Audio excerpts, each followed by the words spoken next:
When should I ice? If you're having severe pain at the end, go to the medical tent and start icing immediately. Otherwise, as soon as after you get home, put on the ice.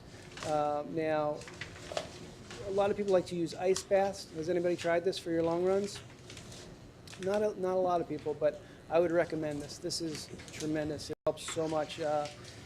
The benefits are it soothes microscopic muscle damage and inflammation, and with the ice bath, you can really reach more area than you can with an ice pack. The ideal temperature is about 54 to 60 degrees, so you don't need to make it freezing cold. And you don't have to be in there too long. In between 6 to 12 minutes is plenty. Don't be in there longer than 15 minutes. And then you take a warm shower 30 to 60 minutes later. A good tip that I figured out the hard way is get a cold water bath, get in it, and then add the ice. It's a little bit less shocking to your system, and you can tolerate it a little bit better. And I also like the girl in this picture, I like to put on a wool cap, get in there with your hot cocoa, and it makes the time go a little bit quicker. Ice cubes. Okay. And then when should I stretch after the race? So when you get done the race, you cross the finish line, you're going to be walking. So you're going to walk, depending on where your baggage is and which truck it's in, you could be walking from 10 to 20 minutes. And that's a good thing because you don't want to just stop. So you're going to do a little bit of a walk, and then after you get your gear, you can do a little bit of a light stretch. That's a good idea. The next day, you're going to be stiff. So it's good to do a little warm-up. Either get a nice warm shower or a light warm-up on the bike, something like that, and do a light stretch, not too aggressively. When should I get a massage after the race? Be careful in that first 48 hours after the race. Make sure that you tell the massage therapist you just ran a marathon.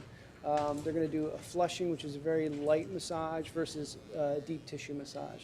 There's a lot of trauma to your tissue from running 26 miles. You don't want a massage therapist doing a deep tissue massage that first couple days after. You may want to schedule a massage a few days later in the week. So if the marathon's on Sunday, maybe closer to Thursday, Friday. It'll just be more productive. You'll be able to, the massage therapist will be able to do more work, and you'll probably get more benefit. All right, when should I start exercising again? Really, this is very specific to in each individual. Some people want to get the next day started doing exercise again. Some people, it may be sometime that first week. Some people, it may be a month later. So it's really up to you. But in that first week afterwards, make sure it's low impact, low intensity. You can get on the bike. Don't crank up the resistance. Don't go do a spinning class the next week. But you can get on the bike, do some light elliptical, get in the pool, do some swimming or some deep water running. Now, when should I start running again?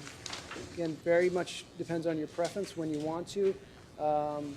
When you do, you're going to begin with decreased intensity and decreased volume. Obviously, some tips we like to give out are you should do 25% of your peak weekly mileage. So if you're peaked out at 60 miles per week, that first week back, you're going to be decreased intensity and probably about 15 miles per week. So you really need to cut it back, let your body recover. Another tip that's used is you should decrease your intensity 1 week for every hour that you've raced. So if you run a 3-hour marathon, you should really reduce your training intensity for the next 3 weeks before you ramp it back up.